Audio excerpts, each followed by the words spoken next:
कितीही प्रयत्न केला तरी मनातून निघत नाही. स्वामींच्या राज्याभिषेकाची तयारी पूर्ण झाली. राज्याभिषेकाचा दिवसही उजाडला. राज्याभिषेकाचा मुहूर्तही अगदी जवळ येऊन घेतला. अचानक प्रभू माझ्या माहेरी आले आणि मला म्हणाले, वैदेही, मला होणारा राज्याभिषेक आता होणार नाही. उलट मला 14 वर्ष वनवास भोगावा लागणार. 14 वर्षानंतर स्वामींचा राज्याभिषेक झाला. सारी अयोध्या नगरी पुन्हा एकदा आनंदाने धावून निघाली. वनवास संपून 2 वर्ष कधी पूर्ण झाली ते कळलंच नाही. हे परमेश्वरा, या रामराज्याला कुणाची दृष्ट नाही लागली म्हणजे झालं.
या अवस्थेत अधिक कष्ट घेणं बरं नाही.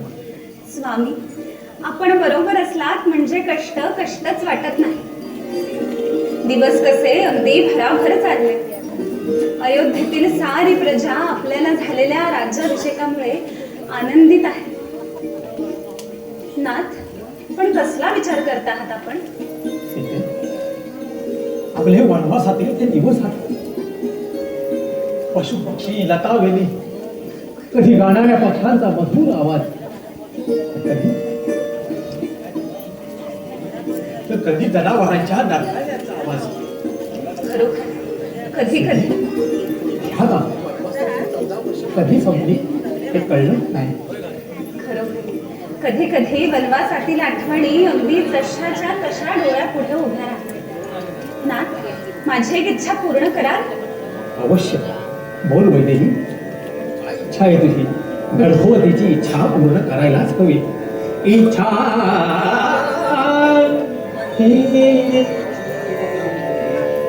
कैसे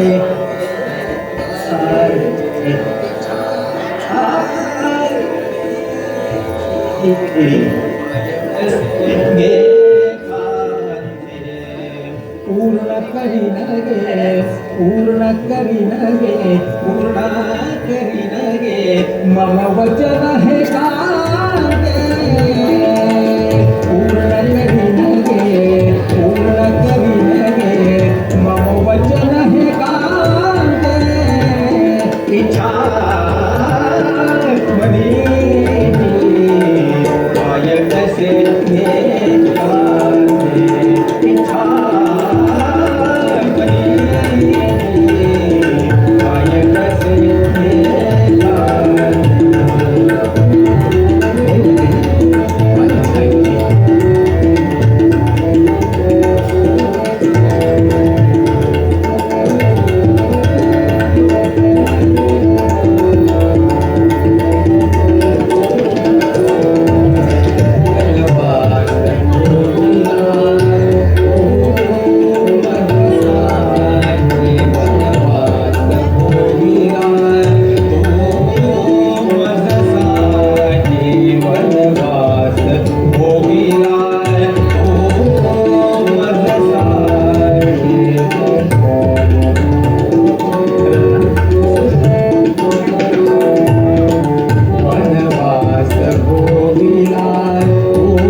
Oh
माझी एकच इच्छा आहे.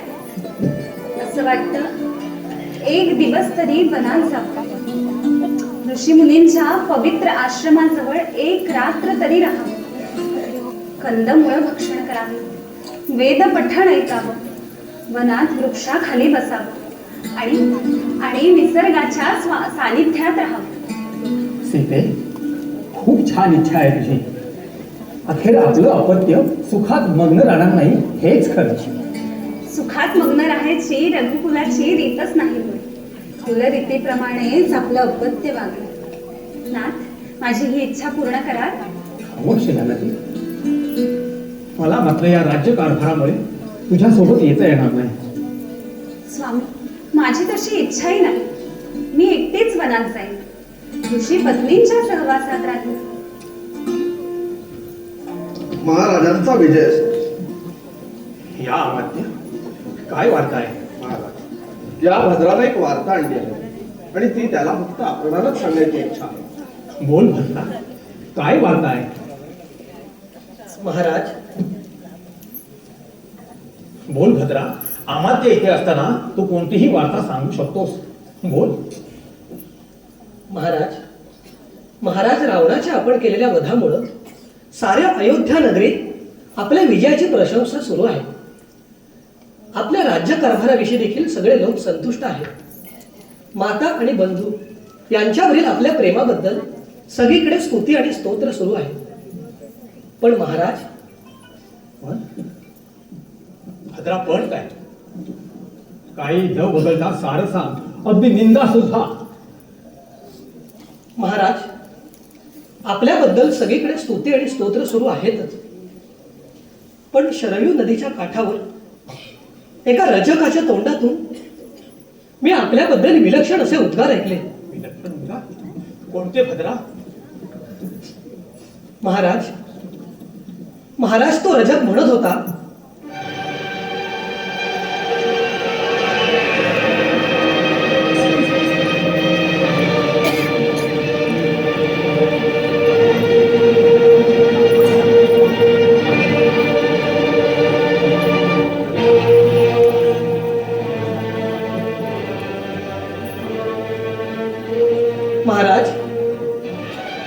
महाराज तो रजक म्हणत होता की राजाचे स्वतःचे वागण्याचे नियम वेगळे आणि प्रजेसाठी असलेले नियम वेगळे. आहे जे नियम प्रजेला ते राजाला लागू पडतात. राजा आणि प्रजा यांना वेगळे नियम लागू आहेत असा विकल्पही माझ्या मनात येणार हेही मला लज्जास्पद आहे. जा भद्रा जा. जशी आज्ञा महाराज.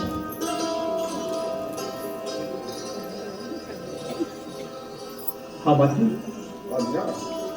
पाहिलं या भद्रानं जर ही वार्ता आमच्या कानी घातली असती तर आम्ही अंधारातच राहिलो असतो. जोपर्यंत राम राजा आहे तोपर्यंत तरी साऱ्या प्रजेला एकच नियम लागू असेल. सुमंत्र आज्ञा महाराज. हरण शत्रुघ्न लक्ष्मण यांना तात्काळ आम्ही बोलवलंय म्हणून सांगा. त्या गोष्टीवर आम्हाला योग्य तो निर्णय केलाच हवा. आजच नाही आत्ताच. जशी आज्ञा महाराज. महाराज आपण जो निर्णय घ्याल त्यात साऱ्या अयोध्येचं हितच असेल याबद्दल शंकाच नसेल. हे अग्निदेवते सीतेच्या पावित्र्याला प्रत्यक्ष आपणच साक्ष आहात. पण अयोध्येतील लोकांची जर अशी इच्छा असेल तर माझा त्याला नाईलाज आहे. मला राजयाची ही शक्ती दे. पालन मी करीन कर्तव्याचे. पालन मी करीन कर्तव्याचे. पालन मी करीन कर्तव्याचे. पाहिला मी सौख्य प्रदेशे. पाहिला मी सौख्य प्रदेशे. पालन मी करीन कर्तव्याचे. पालन मी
ये लक्ष्मणा.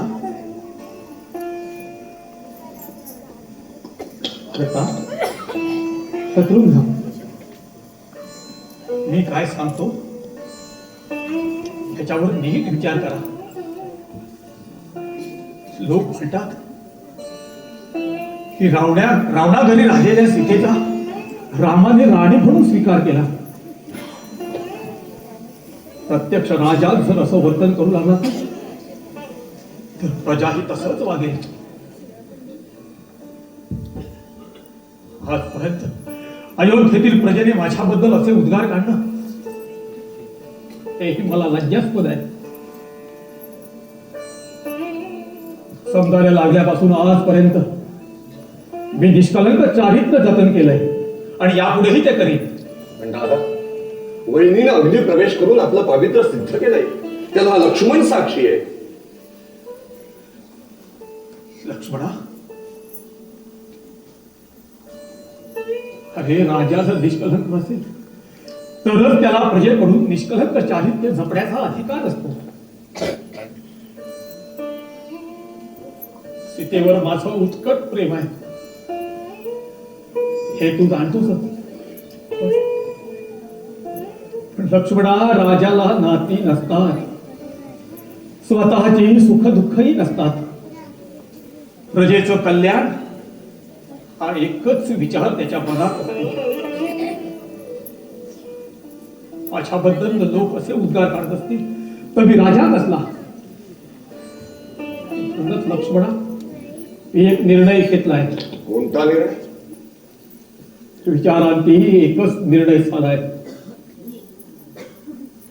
सीतेचा त्याग. काय? दादा, आपण काय बोलता याचं आपल्याला भान तरी आहे का?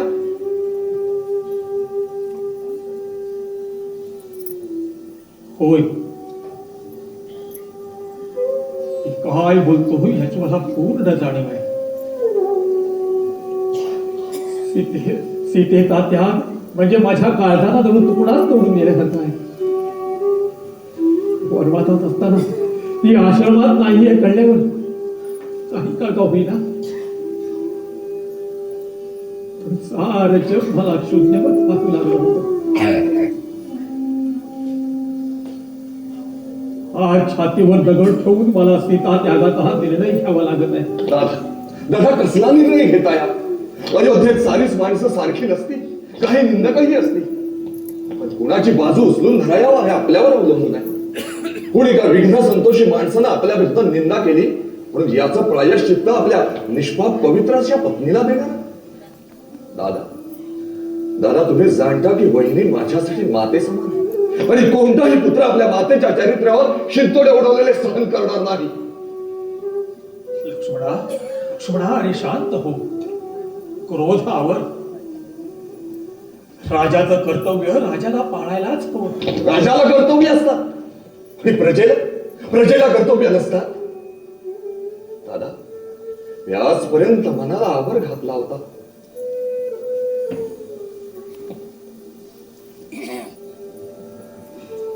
पण सूर्यावर थुंकण्याचा जर कोणी प्रयत्न करत असेल तर आपल्या राज्याची शिस्त शिथिल झाली आहे असंच म्हणावं लागेल. दादा, काहीही झालं तरी चालेल, पण तुम्हाला सीतेचा त्याग करता येणार नाही. दादा, आज तुम्ही सीतेचा त्याग करा, उद्या माझा करा, परवा भरताचा कराल, लक्ष्मणाचा कराल. नाही दादा, नाही. राजा हा भावनातीत असला पाहिजे. तेच तरी म्हणतोय लक्ष्मणा. अरे राजा हा भावनातीत असला पाहिजे. सीतेचा त्याग म्हणजे माझ्या काळजाचा तुकडाच तोडून नेल्यासारखा आहे. भावनेपेक्षा कर्तव्य श्रेष्ठ. ही जशी विश्वामित्रांची शिकवण तशी तुला तशीच मलाही. एवढा एकच विचार मनात करून मी सीता त्यागाचा निर्णय घेतलाय. लक्ष्मणा, कर्तव्याच्या जर आड येत असतील तर सीतेचाच काय, मी या राज्याचा, मातेचा आणि प्राणाहून प्रिय असणाऱ्या तुम्हा तिन्ही बंधूंचाही त्याग करेन. हो हो, मी जाणतो आपण अयोध्यापती आहात, अयोध्येचे सम्राट आहात. राजाची कर्तव्य आपण जाणतो, राजाचे नियम सर्वांनाच सारखे असंही आपण म्हणता. मग दादा दादा वहिनीवरच हा अन्याय का म्हणू? दादा स्वतः अग्नीला दिलेल्या साक्षीवर विश्वास ठेवायचं सोडून कोणी चार माणसांनी रचवलेल्या भाकर कथांवर आपण विश्वास ठेवता, याच मला आश्चर्य वाटत. दादा आपणही जाणता की वहिनी परम पवित्र आहे. दादा दादा हा कठोर निर्णय का म्हणू? लक्ष्मणा, माझ्या निर्णयाचा तुझ्या इतका कुणालाच जास्त परिचय नाही. आकाश कोसळेल, पृथ्वी दुभंगेल, पण या रामाचा निर्णय कधीही बदलणार नाही. हो, आता पृथ्वीच दुभंगणार आहे, आकाशच कोसळणार आहे. ही सारी पृथ्वी जलमय होऊन लोकांची वज्रलेप झालेली पाप धुतली गेल्याशिवाय ही धरणी माताही आता शांत होणार नाही. दादा मला फक्त आपल्या निंदकाचं नाव कळू दे. माझे कमावलेले वज्रदंड म्हणजे काही शोभेचे स्तंभ नाही. माझ्या स्कंदावरचं धनुष्य म्हणजे काही साजे शृंगारासाठी चढवत नाही. माझ्या कटीची खडका म्हणजे काही कटीची मेखला नाही. माझ्या विद्युत खडकाला मी त्याचा शतखंड करीन. दादा, एक खडका हाती धरूनच उभा असताना स्वतःला पुरुष समजणारा कोण मायेचा पूत तरी जन्मात आलाय का? दादा, काहीही झालं तरी चालेल, पण मला आपला हा निर्णय मान्य नाही.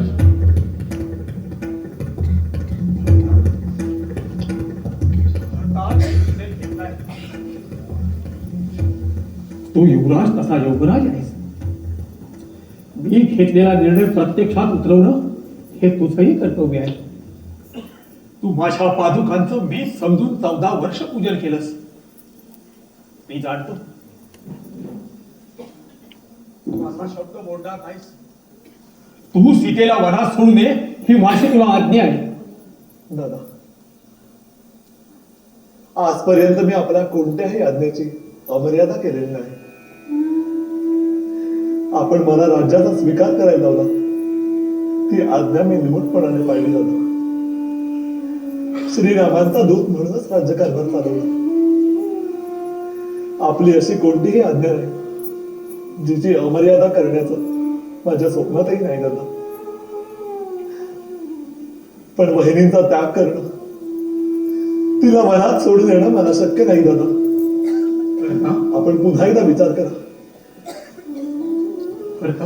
मी एकदा विचार केला आणि निर्णय घेतला की तो शेवटचा. सीतेला वनात सोडू दे ही माझी तुला आज्ञा आहे. दादा दादा, माझ्या आज्ञेचा अवमान केल्याचं पातक माझ्या माथे आलं तरी चालेल.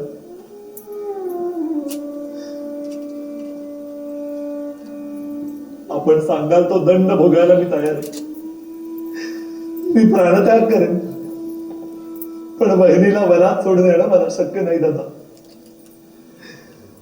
त्यातून बहिणी लवकरच माता होणार आहे. अशा अवस्थेत मी त्यांना वनात सोडून येणं मला शोभणार नाही दादा.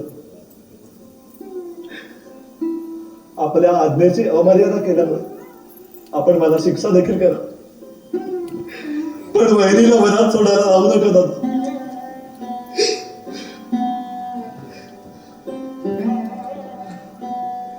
शत्रुघ्ना, तू तरी माझा नाही. तूही भरताबरोबर राज्यकारभार पाहिलायस. भावनेच्या आहारी गेलेला भरत आपलं वचन जर पाळू शकत नसेल तर ते तुला करावं लागेल. दादा, आता मातांची वडीलबंधूंची आज्ञा पालन करणं हे रघुकुलाची रीत आहे, परंपरा आहे. पण दादा, जिथं जायला भरताचही पाय थरथरतात तिथे मी तरी कसा जाऊ? दादा, आपण चार वेगळे देह असलो तरी आपले आत्मे एकच आहे. महिनेचा त्याग करणं मला पटत नाही. आपण आज्ञा दिली तरी तिला पालन करणं मला शक्य नाही. कारण अशा आज्ञेचं पालन करण्यापेक्षा तिचं पालन न करण्यातच पुरुषार्थ आहे. दादा, आपल्याला आणि अयोध्येतील प्रजेलाही कळू दे, महिने पवित्र आहे. दादा, लक्ष्मण म्हणतो तेच खरं आहे. असे विवेक शून्य आरोप करणाऱ्यांची मस्तकं छाटावी, म्हणजेच इतरांनाही धडा मिळेल.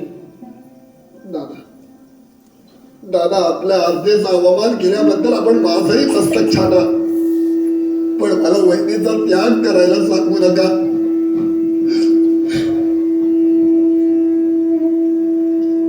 लक्ष्मणा,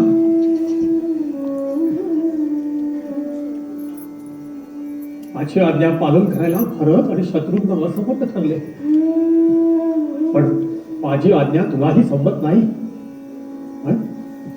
पण तू असमर्थ निश्चितच नाहीस. साक्षात विश्वामित्राचा शिष्य आहे. रावणाची अमोघ शक्ती तूच तुझ्या छातीवर झेललीस.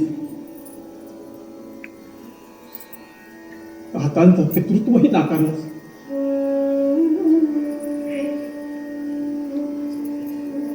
माझ्यावर या अमर्याद प्रेमाने तातांचं पितृत्वही नाकारलंस. तेव्हा लक्ष्मणा, दादा, वहिनीचा त्याग करताना हे तरतरते. रावणाची अमोघ शक्ती छातीवर झेलताना एवढ्या वेदना झाल्या नाही, त्यापेक्षाही जास्त वेदना होतील. दादा, हे कार्य करायला मला सांगू नका. मला क्षमा करा दादा, मला क्षमा करा. सौमित्रा, तू कितीही उद्विग्न झालास, कितीही व्याकुळ झालास, तर या एकाकी रामाला फक्त तुझाच आधार आहे. मी छातीवर दगड ठेवलाय, तुलाही तो ठेवावा लागेल. आणि जिथे कुणाचीही जाण्याची हिंमत नाही तिथे तूच जाणार आहेस. उठ वीरश्रेष्ठा. सौमित्रा,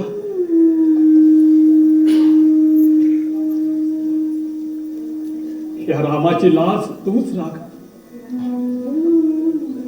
लोक म्हणते की कुणा तरी क्षुद्र माणसाचं ऐकून रामानं सीता त्याग केला. त्याला तू उत्तर देस.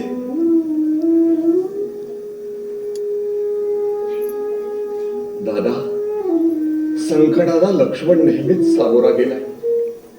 जिथे लक्ष्मणाचं हित आहे जिथं रामाचं हित आहे तिथं लक्ष्मणानं कधीच पाठ फिरवली नाही.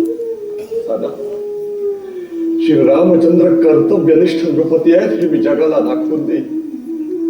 फक्त श्रीरामांसाठी. जर श्रीरामाला कोणी बोल लावणार असेल तर ते मलाही लावू दे. फक्त श्रीरामांसाठी. दादा, माझा निर्णय झालाय. दादा, मी वहिनीचा त्याग करेन. लक्ष्मणा, दादा, आपण विश्रांती घ्या.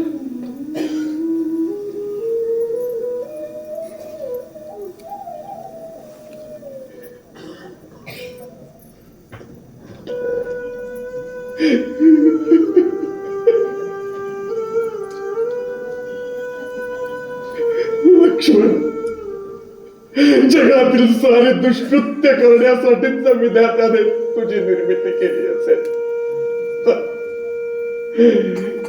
तर तुझं दुर्भाग्य म्हणावं लागेल. हो, अजूनही आठवतो तो कांचन वृक्ष, अजूनही आठवतात ते शब्द. धाव धाव लक्ष्मणा धाव. अजूनही आठवतात ते सीता वहिनीचे हृदयाचा भेद करून पार निघणारे धार धार शब्द. लक्ष्मणा, तुझ्या मनात काय आहे मला कळलं. उर्मिलेला सोडून मनात का आलास हे मला आज समजलं. श्रीरामाला संकटात टाकून तुला माझ्याविषयी अभिलाषा निर्माण झाली आहे हे न कळण्याएवढी मी मूर्ख नाही. पण चांडाळा, तुझी पापी वासना कधीही पूर्ण होणार नाही. तू नष्ट होशील. पण तिची चूक तिला कळली. माझ्याविषयी उठलेलं सारं वादळ शांत झालं. आज एक नवीनच वादळ समोर उभं राहिलं. हो हो, खोटं खोटं सांगून वहिनीला मनात सोडून यायचं. वहिनी, हे दुष्कृत्य सुद्धा या लक्ष्मणाच्या हातून घडावं अशी जर या जगात नायकाची इच्छा असेल तर त्याला माझा नाईलाज आहे. वहिनी, मला क्षमा करा, मला क्षमा करा. वहिनी, मला क्षमा करा.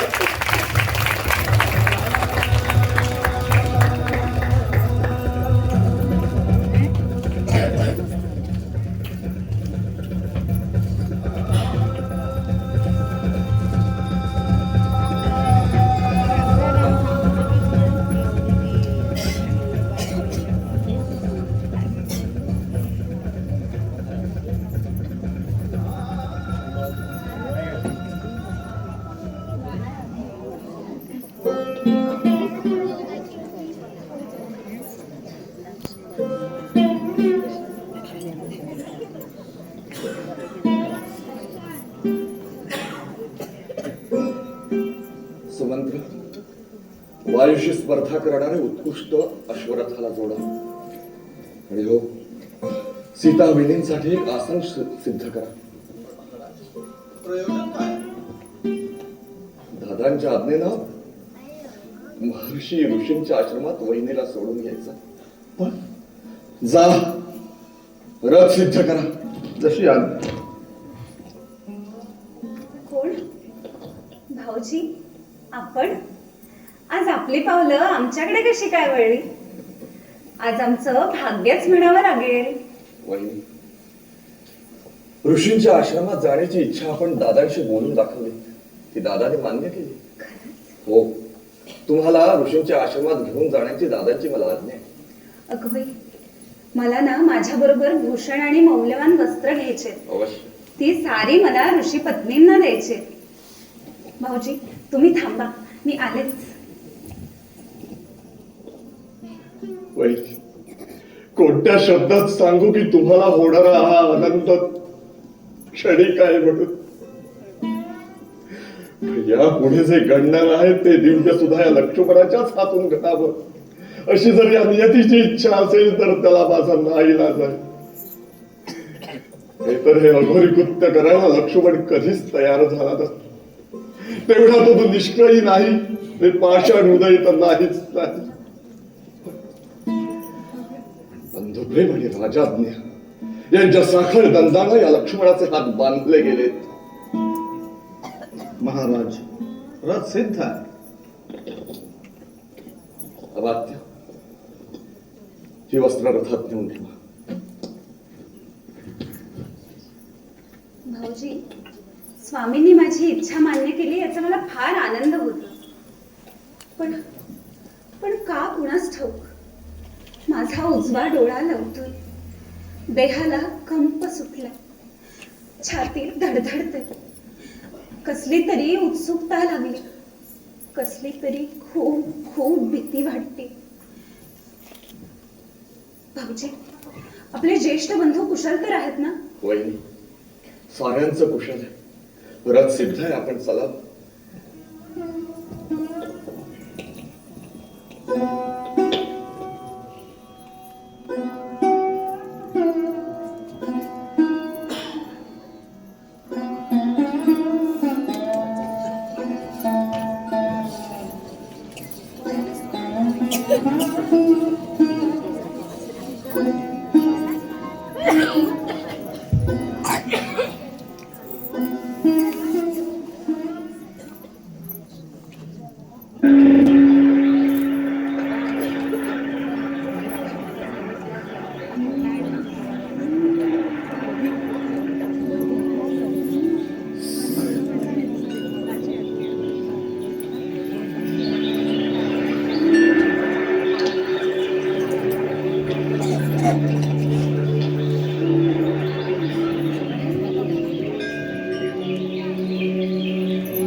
लतावेली पाहिल्या की मला आपली पर्णकुटी आठवते.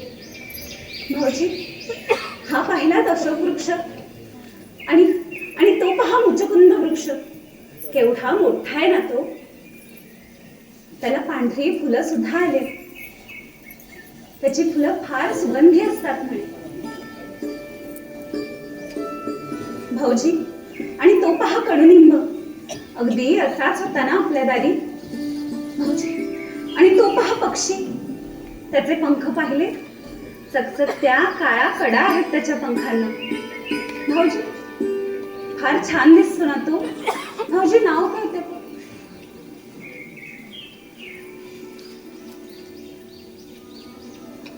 भाऊजी, तुमचं मृदुंग वादन ऐकलं नाही बरेच दिवसात. आता नाही वाजवत का मृदुंग? तेव्हा उर्मिलेची आठवण यायची म्हणून वाजवायचात ना. पण हे काय, मी एवढं बोलते पण तुम्ही बोलत का नाही? रागावलात का की उर्मिलेशी भांडलात? पण तुमची काय विषाद आहे म्हणा उर्मिलेशी भांडायची. उर्मिला मला सांगत असते तुम्ही तिच्यावर कधी रागवत नाही.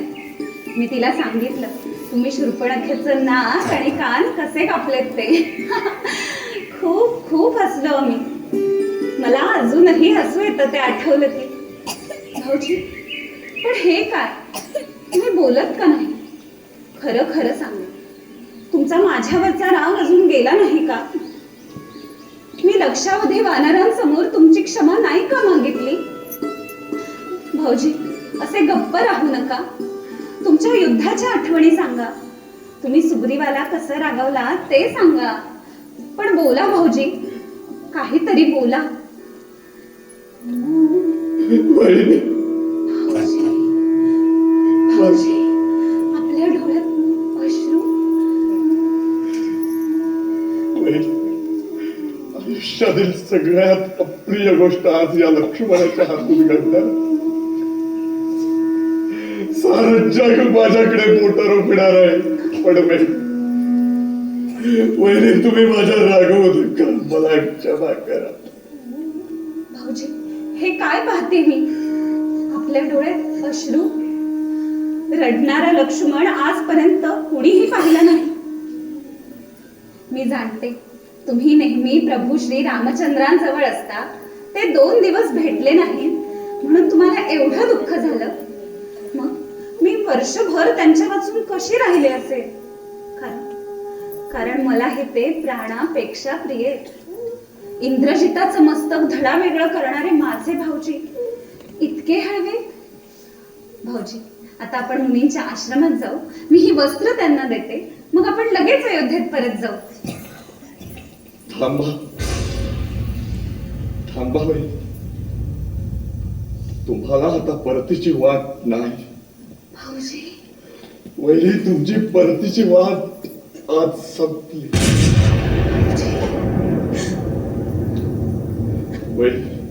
श्रीरामाने तुमचा स्वीकार केला म्हणून नगरातील लोक तुम्हाला दूषण देतात, तुमची निंदा करतायत. म्हणून रामदादांचा अंतःकरण विदीर्ण झालाय. भाऊजी, हे काय ऐकते? ज्या दिवशी तुमच्या चितेला अग्नी दिला तोच दिवस आजही उजाडला. त्या दिवशी तुम्हाला परत घेऊन येणारा अग्नी तरी होता. पण वहिनी, आज कुणी नाही. वहिनी, कसं सांगू की श्रीरामाने तुमचा त्याग केलाय. भाऊजी,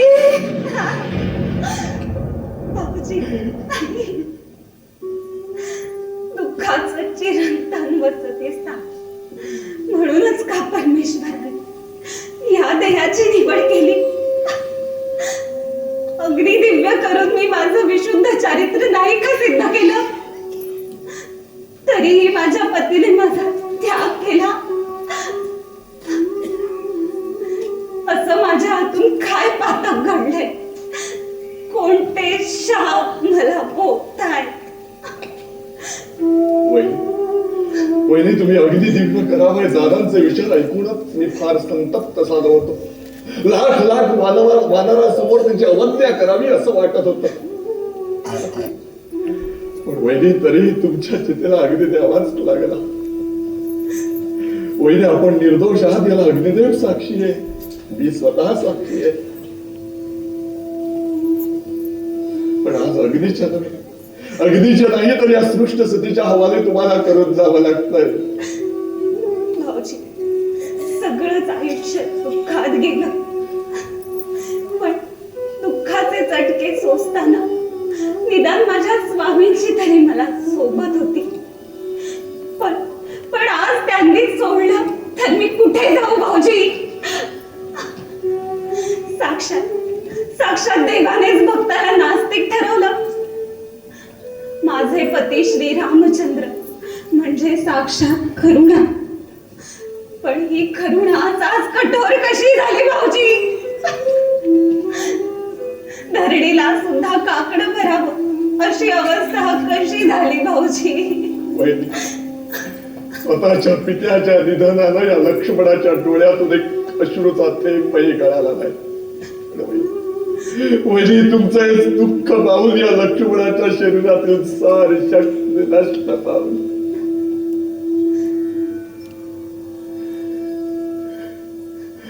दादांची आज्ञा म्हणणं या लक्ष्मणाला कधीही जमलं नाही.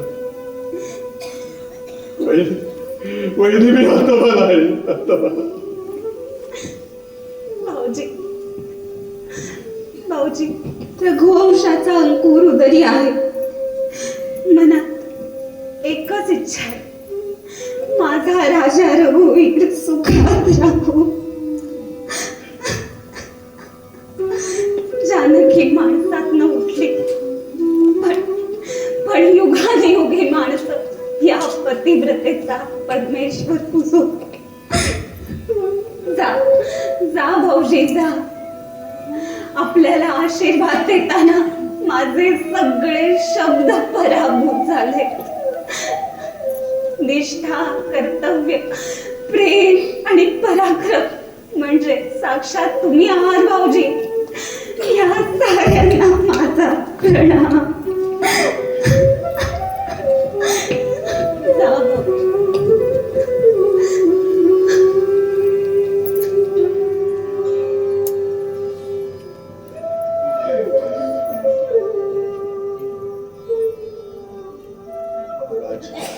आता आपण चालावं, असा शोक करून काय उपयोग आहे? राजाज्ञे आपण पाळलीत, आता आपण चालावं. अपात्य, जरा थांबा. वहिनीला असं एकटीला सोडून जावत नाही. महाराज ते पहा, वाल्मिकी मुनी वहिनीशी बोलत आहेत. आता चिंता नसावी, कारण मुनी वर्य स्वतः त्यांना घेऊन जातील. मुनी पत्नी त्यांचा सांभाळ करतील. प्रभूंच्या अपत्यांचा जन्म आता मुलींच्या आश्रमात होणार. आता चिंता नसावी. अमात्य, चालावं आपण. अमात्य, मला आता वहिनीची चिंता नाही वाटत. मला आता चिंता वाटते ती रामदादाची. एवढा पराक्रमी धर्मनिष्ठ राजा, त्याला दैवाच्या गतीवरच अवलंबून राहावं लागलं. जनांच्या वक्तव्यावर विश्वास ठेवून आपल्या सम्राज्ञीचा त्याग करावा लागला. महाराज चालावा आपण, आता उशीर होतो. अमात्य, आम्ही स्वतःला शूरवीर समजतो, पण आम्ही कसले हो शूरवीर? एका निष्पाप अबलेला मनात अशी एकटीला सोडून जाण्याचं शौर्य आम्ही गाजवलं. इंद्रादी देवाना रणांगणात सोळोकी पळ करून सोडणाऱ्या इंद्रजिताचं मस्तक छाटू शकलो, पण पावित्र्याचा संशय घेऊन मोकाट सुटलेल्या जिबा त्या नाहीच छाटू शकलो. हे शल्य घेऊन आयुष्यभर जगावं लागणार आहे, याच वाईट वाटत.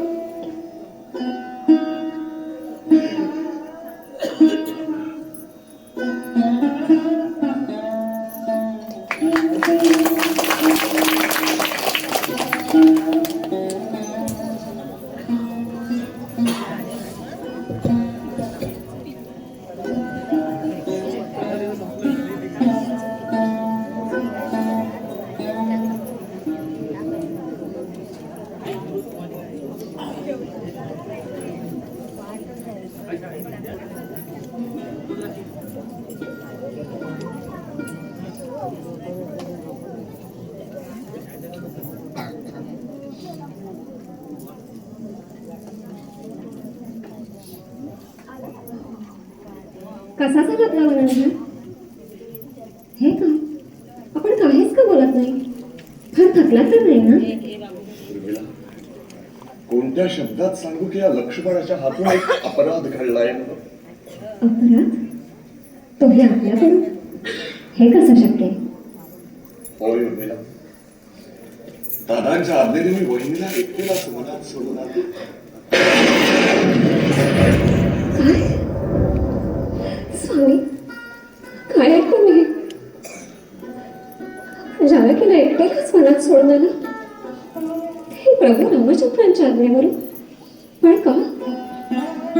हे कसले विचित्र आज्ञे! असा काय अपराध घडलाय जानकीकडून? बोला ना, बोला.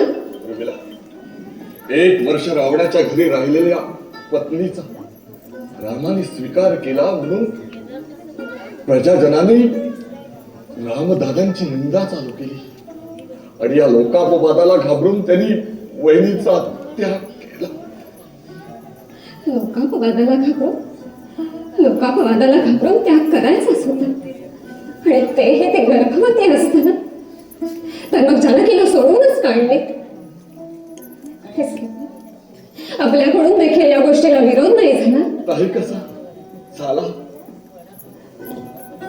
पण रामदादा आपल्या निर्णयापासून कधीच बदलणार नाही हे मला माहित होतं. हा कसला विचारी निर्णय?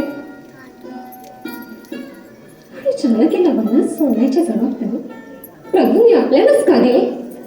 भरत भाऊजी होते, शत्रुघ्न भाऊजी होते. स्वामी, प्रभू फक्त आपल्याच हातून अशी दुष्कृत्य का घडवून आणतात? असं नाही उर्मिला. दादाने भरत आणि शत्रुघ्नालाही आज्ञा केली होती, पण ते दोघे दादांचा हा निर्णय ऐकून अश्रू ढळू लागले आणि शेवटी तुम्हालाच त्यांची आज्ञा पाळावी लागली. असंच ना? नाथ, विचार करा, आजपर्यंत आपल्या हातून किती अपराध घडले. वनवासात असताना शोपणकेसांना कळी कान आपणच कापले आणि केवळ त्याचमुळे जानकीचं अपहरण झालं.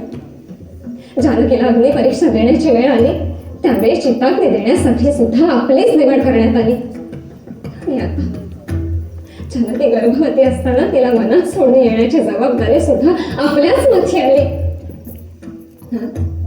अशी दुष्कृत्य आपल्या हातून घडलेली नकोत मला. पण उर्मिला, या लक्ष्मणानं रामदादांची अवज्ञा कधीच केली नाही. हा कसला अज्ञानपणा आहे? हा तर एका आपल्यावर घडलेला भयंकर अत्याचार आहे. आणि आता तर जानकी गर्भवती असताना तिच्या नशिबी हे दिव्य.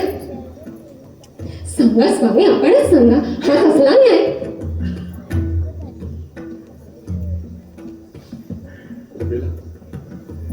उर्मिला, कर्तव्य दक्ष राजाला नाती नसतात. आपली प्रतिमा प्रजेपुढे उभी करण्यासाठी त्याला असे कठोर निर्णय घ्यावे लागतात. एका स्त्रीला वनात सोडून प्रभूंनी कसलं कर्तव्य केलं? जनतेसमोर कसली प्रतिमा उभी केली? परमेश्वरा, हे सारे भोग फक्त स्त्री जातीलाच का भोगावे लागतात? माझ्या तर नशिबी याहून काय वेगळं घडलं? सांगा ना, आपणच सांगा. रामदादांबरोबर वनात जाऊन आपण आपलं बंधू प्रेमाचं कर्तव्य पार पाडलं, पण पतिधर्म विसरला. आपण वनात प्रयाण केलं त्यावेळी डोळ्यात तेल घालून मी आपली वाट बघत होते, पण साधा निरोप द्यायला सुद्धा पण आला नाही. 14 वर्ष आपण वनात राहिलात, पण मी मात्र पाण्यातून बाहेर फेकलेल्या माशाप्रमाणे तडफडत होते. 14 वर्ष.